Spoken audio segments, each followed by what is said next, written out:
Greetings and welcome. You're tuned into TMH's Daily English News. Our headlines for today: the U.S. have urged to proactively stop Tigrai's genocide by the Ethiopian government and its international backers.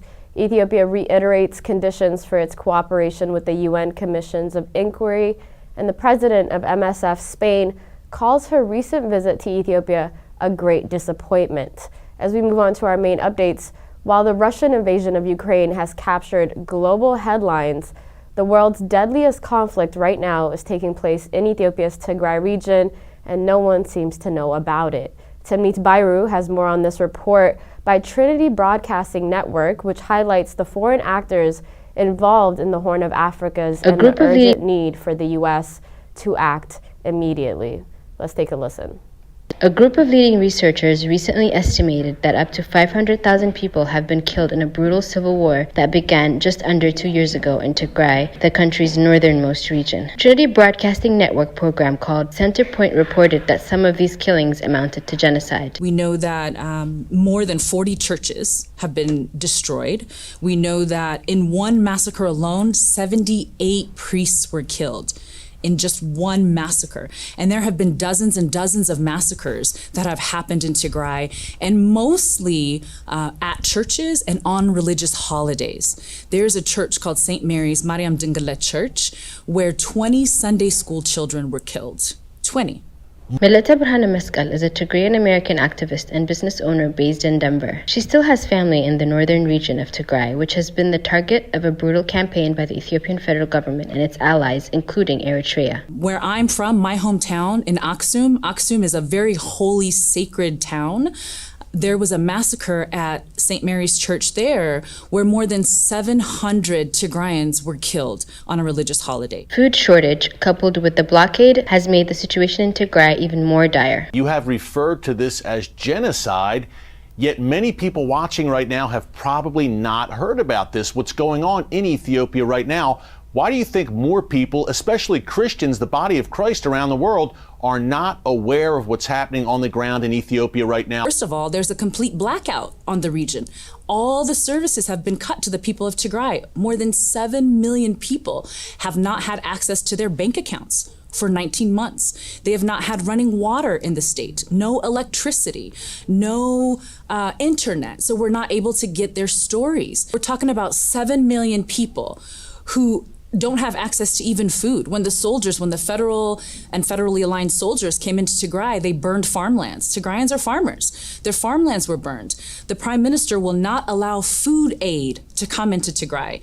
He will not allow fuel to come into Tigray. So recently, a little bit of food has crossed the border, the state border, but they can't distribute it because there's no fuel in Tigray. Trinity Broadcasting Network reported that foreign actors, mainly Eritrea, but also countries like China, Turkey, the UAE, Russia, and Iran have participated in the atrocities in Tigray through their direct and indirect support of Abiy Ahmed. This has become a proxy war of sorts. Abiy Ahmed, the prime minister who you mentioned, he's invited in Eritrean troops, but also Turkey, Russia, China, all involved in the war in Ethiopia right now. Turkey, the UAE, China, all of these people provided military support in the form of drones, primarily in training on how to use drones. Russia and China have successfully blocked any conversation at the UN around these atrocious human rights abuses that are happening in Tigray. Melita Burhana Mescal says control of the strategic Horn of Africa and the Red Sea is the goal of the foreign interference, and urged the U.S. government to be proactive in influencing policy in the Horn to avoid being sidelined by these foreign actors now actively involved in the war in Tigray. Thank you, Timnit, for that update. You're still tuned into TMH's Daily English News, and as we move on to our next update, the Ethiopian government have reiterated their conditions for its cooperation with the UN Commission of Inquiry. The UN Commission of Inquiry into Human Rights Violations, committed since the start of the conflict in Ethiopia's Tigray region, began its first visit to Ethiopia on Monday. The program of the visit of 3 investigators has not been published yet, but according to Fana BBC and media close to the government, they all already had an exploratory discussion on Monday in Addis Ababa with Deputy Prime Minister Demeqe Mekonnen, and also the Minister of Foreign Affairs was in the meeting. On Monday, the Ethiopian government recalled in a statement that it had initially refused to cooperate with this commission before giving the green light. There's an opportunity for the government to reconsider its position on the issue of cooperation with the Commission if the letter respects the position of the government on various points, if an agreement is reached on its modalities of action, as the Ethiopian government said in a release statement. The government of Tigray has said they were ready in recent days to cooperate with the Commission while accusing the federal government of wanting to dictate the parameters and the scope of the investigation, thus compromising its credibility.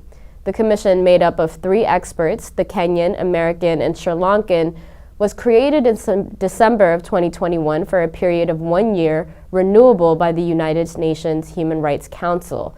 The council recalled that it is responsible, among other things, for conducting a thorough and impartial investigation into allegations of human rights abuses and violations of the international humanitarian and refugee law committed in Ethiopia since the 3rd of November by all parties to the conflict in the Tigray region. In related update, the Commission has invited individuals, groups, and organizations to submit information and documentation relevant to this mandate. The Commission is mandated to investigate all alleged violations and abuses of the international human rights law, international humanitarian law, and the international refugee law in Ethiopia committed since the 3rd of November 2020 by all parties to the conflict. The Commission hopes to get aspects of the information on the violations, including the possible gender dimensions of the abuses and the identification of these responsible, and the recommendations on the transitional justice, including accountability, reconciliation, as well as healing. According to the Commission, the last day for all submissions will be the 31st of July 2022, and that the information can be submitted in English, Tigrinya, or even Amharic.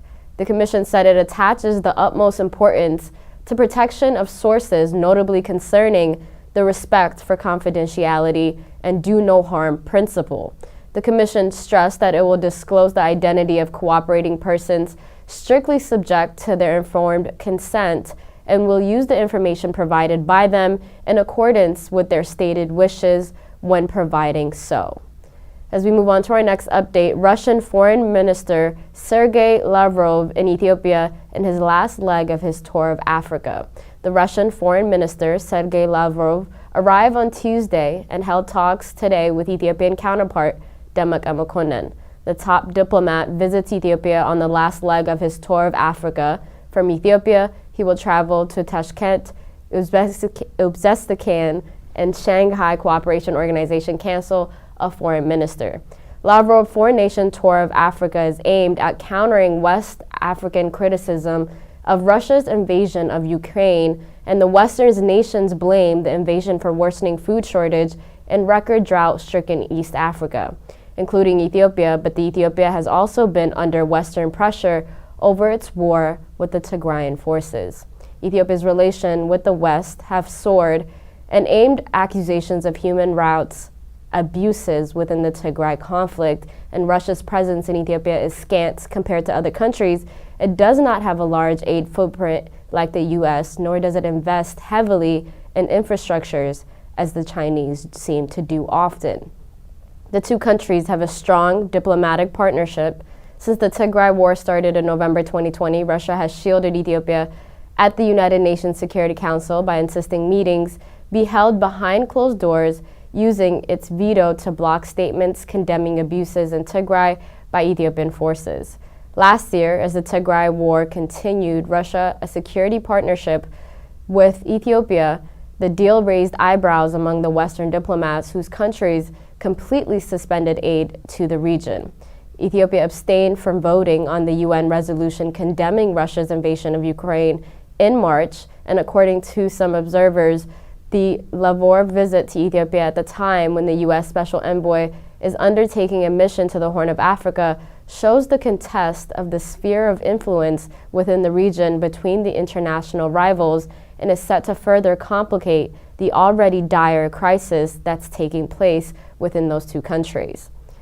Abiy Ahmed's henchmen have consolidated their smear campaign against the Patriarch of Ethiopian Orthodox Tewahedo Church, Abuna Matthias, as the Patriarch departed Addis Ababa today for medical checkup in the U.S. Some stooges of the Ethiopian regime speared news on social platforms insinuating that His Holiness tried to smuggle tabernacles and other religious artifacts out of the country. Legal documents issued by the church, however, indicate that the said religious articles were authorized for dispatch to followers of the faith within the United States. Meanwhile, Patriarch of the Ethiopian Orthodox Tewahedo Church, Abuna Matthias, was here on medical visit and was warmly welcomed to the followers of church upon arrival at the Dulles International Airport. It is to be recalled that the Patriarch's many attempts to speak out against the genocidal war on Tigray have been thwarted on many occasions by the minders of the Abiy Ahmed regime. Genociders like Deacon Daniel Kibret, who's also senior advisor of the Ethiopian Prime Minister, have even gone to the extent of making public threats against the Patriarch's life. There are reports that Abiy Ahmed and his supporters have been working to unseat Abuna Matthias and spreading rumors that the Patriarch had finalized plans to flee the country at last. The MSF Spain president refused entry into Tigray. President of MSF Spain calls her recent visit to Ethiopia, quote-unquote, a great disappointment. Paula Gil, president of MSF Spain, has issued a statement on her 6-day visit to Ethiopia. Over 1 year since the killing of the 3 MSF staff in Tigray region on the 24th of June 2021, the MSF president had hoped to meet the grieving families and continue discussions with the federal government of Ethiopia about this ongoing case. She was, although, denied both opportunities by the Ethiopian authorities. She says, "I was not granted permission from the authorities to visit Tigray, which meant that I could not pay tribute to the families of Tedros and Yohannes, our 2 Ethiopian colleagues who were brutally murdered, or inform the families on the progress of MSF's internal review of the incident that took place," as Paula lamented. The chief of MSF Spain also said this was unable to meet any representatives from the federal government to continue the discussions about their investigation into the killing of the 3 MSF staff, despite requests sent into the ministries of Foreign Affairs, Justice, and Defense. "We are distraught that after more than 1 year of engagement with the Ethiopian authorities, we still do not have any credible answers onto what happened to our colleagues that day," as the statement noted.